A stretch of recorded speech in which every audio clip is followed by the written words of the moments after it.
Hello, Neil here, with episode 10 of Short Stories for Stressed Grown-Ups.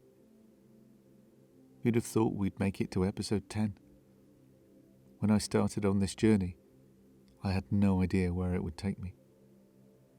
I had no plans to visit mountaintops, hidden dens, and parallel universes.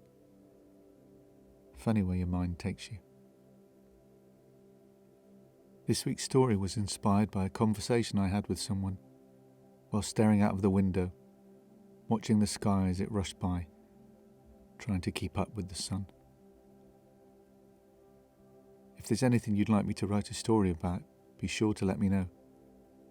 And if you know someone who might need a helping hand to unwind, escape, relax or sleep, be sure to let them know. As always, before we start, take a moment to get yourself comfortable.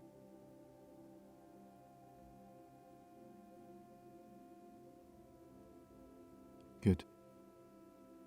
Now close your eyes and take a couple of deep breaths.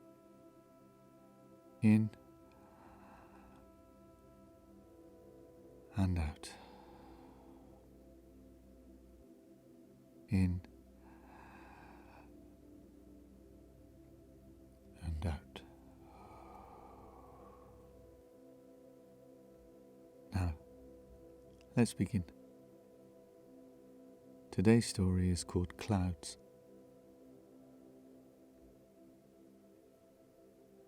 Will lay on the cool grass, blades tickling his ears, the back of his knees itching irresistibly as he stared up at those constantly shifting blobs of fluff that looked just like something he couldn't put his finger on. Then, within seconds, nothing at all. Luna lay next to him, Will's denim jacket rolled into a pillow under her head. She didn't want to be his girlfriend just yet. She was 9, and there would be plenty of time for a boyfriend. Maybe when she was 10 she'd think about it. But for now, boys were stupid, and smelly, and loud. Will turned to look at Luna, smiling. She was still staring up, her freckles as yet unknown constellations on her wide-eyed face. She turned suddenly, caught him staring. "Stop being weird," she said. Then, "Can you see anything?" "Just clouds," he said. "Boys are so rubbish.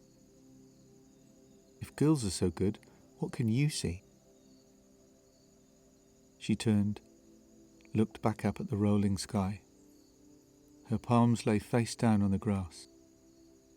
She could feel each tiny blade, gently rubbed one between her thumb and forefinger until it bled green. Immediately she could smell it. The same smell as when Dad went out with the mower, pushing it up and down, trimming the garden's beard, as he said, which was never funny, however many times he said it. "A horse," she said. "Where?" "There," she said, just pointing up. "I can't see a horse." "It's not a horse now. It's a dragon, with a leg on its back and a tree for a tail. Wait, and now it's a dog, with a wing. Just one, pulling a cart. All I can see are clouds." Luna huffed impatiently. "Okay," he said. "Let's try again." A gentle, cooling breeze tumbled down the hillside and brushed across them on its way into the shallow valley below. Will felt the cool chill on his face as he turned again to look at Luna, who was now looking back at him, smiling. "This is the best day ever," she said. He didn't know what to say. Years later, he probably wouldn't either. But for now, a smile would have to be enough. They both rolled onto their backs, listening to the birds. A distant tractor in a field way over there, the leaves whispering in the wind, a cow mooing, way overhead, occasionally drifting across the sun, a buzzard screeching hungrily. They waited for some time. Will was willing the clouds to form into a recognizable shape. Luna had an altogether different style of just waiting to see what happened, trusting her instincts. Will saw a hedgehog being followed by a car, but felt too stupid to say anything in case he got it wrong. "Look," said Luna. "Straight up. It's a hedgehog following a car." "Yes," said Will. "I see it. Ha, I can see it. And now it's a sheep next to a house." "Don't be so silly," said Luna. He turned to look at her, disappointed, but she was smiling at him. And then she started laughing, and then he started laughing too.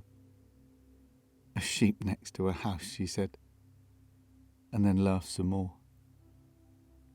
As they lay on their backs, slapping their palms and banging their heels into the cool carpet of grass, laughing uncontrollably, a cloud crept across the sun, casting its cloud-shaped shadow across them.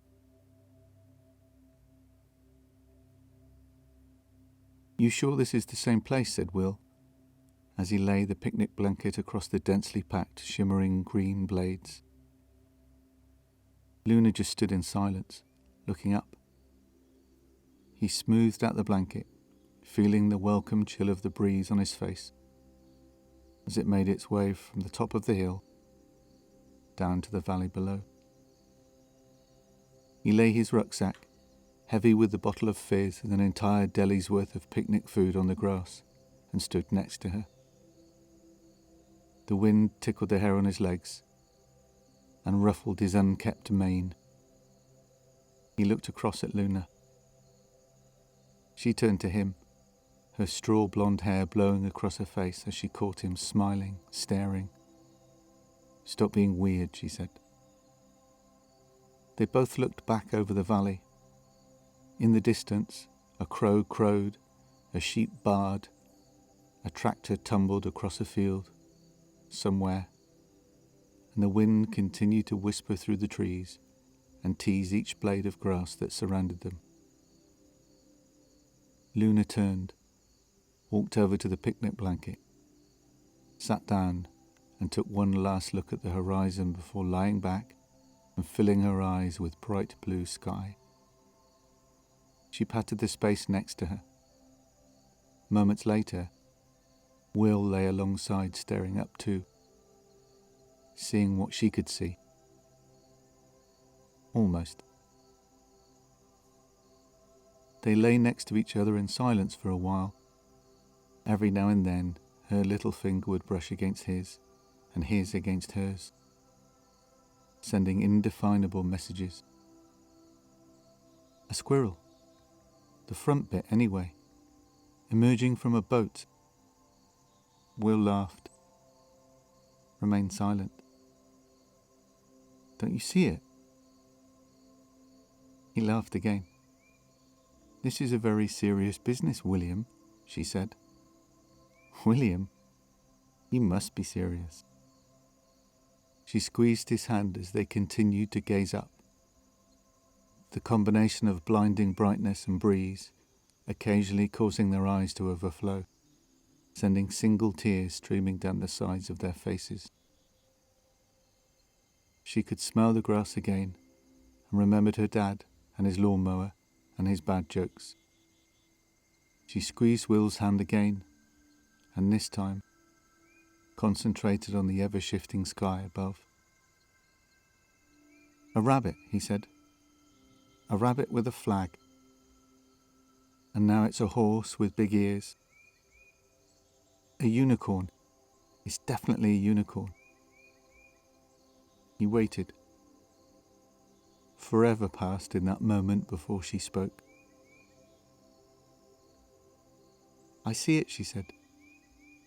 "I see a unicorn." Will laughed. "A unicorn flying past a lighthouse." "Don't be so silly," said Luna. They both laughed, squeezing hands, pointing at the sky as the breeze continued to blow. The crows continued to crow, and the clouds continued to go across the ever-changing sky. On this, the best day ever.